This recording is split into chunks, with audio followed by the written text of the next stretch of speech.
Hi friends, இன்னைக்கு நம்ம இந்த வீடியோல வெஜ் ஜெய்புரி கிரேவி தான் எப்படி பண்றதுன்னு பார்க்க போறோம். இப்போ நம்ம ஹோட்டலுக்குலாம் எங்கேயும் போக முடியாததுனால நம்ம இன்னைக்கு ரெஸ்டாரன்ட் ஸ்டைல்ல இந்த கிரேவி எப்படி பண்றதுன்னு பார்க்கலாம். ஹாப்பி ஹோம் மேக்கர் ராதா எனக்கு saree சமைச்சு பண்ணிருந்தாங்க. அதனால நான் இன்னைக்கு saree கட்டிட்டு தான் இந்த வீடியோ பண்ணிருக்கேன். வாங்க வீடியோக்குள்ள போகலாம்.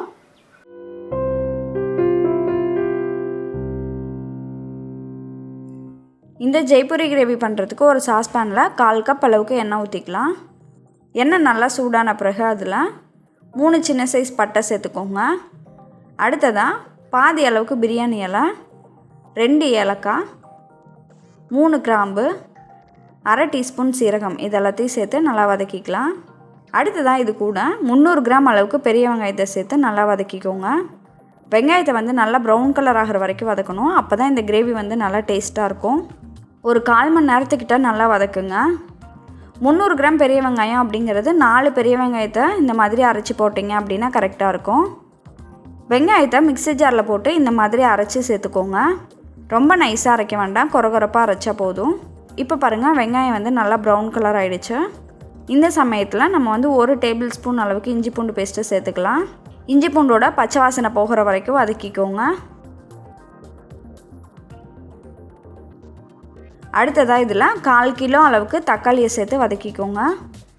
1/4 கிலோ தக்காளி அப்படிங்கிறது 4 பெரிய சைஸ் தக்காளியை சேர்த்திங்க அப்படின்னா கரெக்டாக இருக்கும்.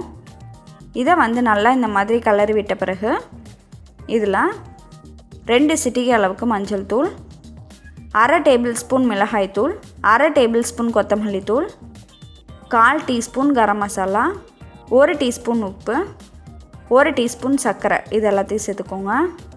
இப்போது இதை நல்லா கிளறி விட்டுக்கோங்க. இப்போது இதிலேருந்து எண்ணெய் நல்லா பிரிஞ்சு வர வரைக்கும் நம்ம வதக்கணும். இந்த பேஸ் கிரேவியை நம்ம முன்னாடியே ரெடி பண்ணி வச்சுக்கிட்டோம் அப்படின்னா நமக்கு இந்த கிரேவி செய்கிறது ரொம்பவே ஈஸியாக இருக்கும்.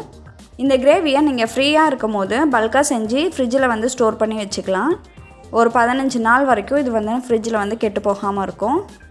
சப்போஸ் நீங்கள் பல்காக செஞ்சு ஃப்ரிட்ஜில் ஸ்டோர் பண்ணி வைக்கணும் அப்படின்னு நினச்சிங்கன்னா 2.5 கிலோ பெரிய வெங்காயத்துக்கு 2 கிலோ தக்காளி சேர்த்து இந்த மாதிரி ரெடி பண்ணி ஃப்ரிட்ஜில் ஸ்டோர் பண்ணி வச்சுக்கிட்டிங்க அப்படின்னா எப்பப்பெல்லாம் கிரேவி செய்யணும்னு நினைக்கிறீங்களோ அப்போ இதை எடுத்து நம்ம யூஸ் பண்ணிக்கலாம். ரொம்ப ஈஸியாக இருக்கும். இப்போ பாருங்கள், இது நல்லா எண்ணெய் பிரிஞ்சு வந்துருச்சு. நம்ம அடுப்புலேருந்து இறக்கிடலாம்.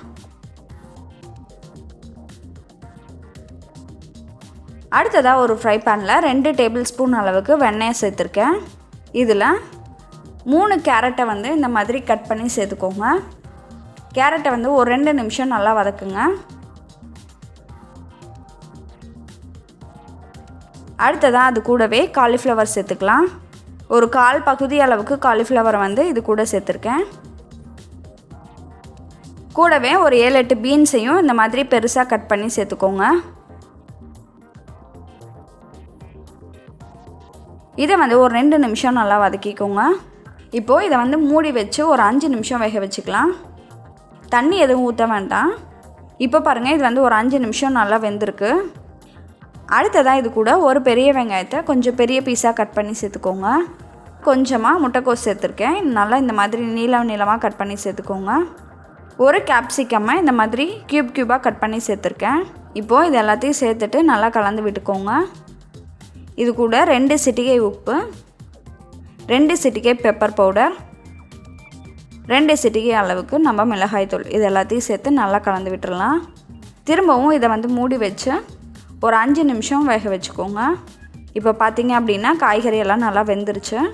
இப்போ இதில் ஒரு கை கொத்தமல்லியை நல்லா பொடியாக நறுக்கி இது கூட சேர்த்துக்கோங்க. இதில் நம்ம ரெடி பண்ணி வச்சுருந்த கிரேவியை சேர்த்துடலாம். இது கூட தேவையான அளவு தண்ணியையும் ஊற்றி நல்லா கொதிக்க விடுங்க. இந்த மாதிரி நல்லா கொதிச்சிட்டு இருக்க சமயத்தில் நம்ம முந்திரியை அரைச்சி இது கூட ஊற்றிக்கலாம். ஒரு 10 முந்திரியை நல்லா நைஸாக அரைச்சி இது கூட சேர்த்துக்கோங்க.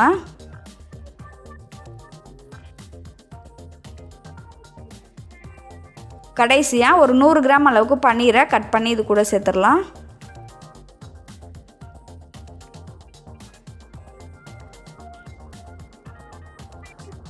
கொஞ்சமாக பன்னீரை துருவியே எடுத்திருக்கேன். அதை இது கூட சேர்த்துக்கலாம். கடைசியாக 1 டேபிள் ஸ்பூன் அளவுக்கு கசூரி மேத்தியை இது கூட சேர்த்துருங்க.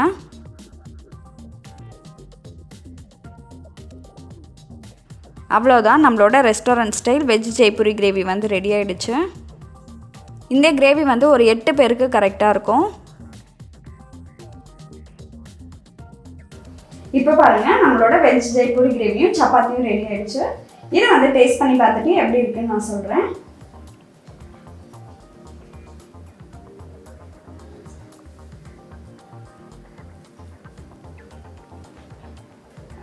இந்த கிரேவி வந்து அப்படியே ரெஸ்டாரண்ட் டேஸ்ட்டில் ரொம்பவே சூப்பராக இருக்குது. கண்டிப்பாக நீங்களும் உங்கள் வீட்டில் ட்ரை பண்ணி பாருங்கள். நான் வந்து இந்த சாரீ சேலஞ்சை இன்னொரு யூடியூபருக்கு பாஸ் பண்ணுறேன். யார் அப்படின்னு பார்த்தீங்கன்னா ஆன்லைன் குக்கிங் சண்முகப்பிரியாவுக்கு தான் பாஸ் பண்ண போகிறேன். நீங்கள் வேறு எந்த யூடியூபருக்காவது சாரீ சேலஞ்ச் பண்ணணும் அப்படின்னு நினச்சிங்கன்னா கீழே வந்து கமெண்ட்டில் சொல்லுங்கள். உங்களுக்கு இந்த ரெசிபி ரொம்பவே பிடிச்சிருக்கும்னு நினைக்கிறேன். அடுத்த வீடியோவில் இன்னொரு சூப்பரான ரெசிபியோட நான் வந்து உங்களை பார்க்குறேன். பாய்.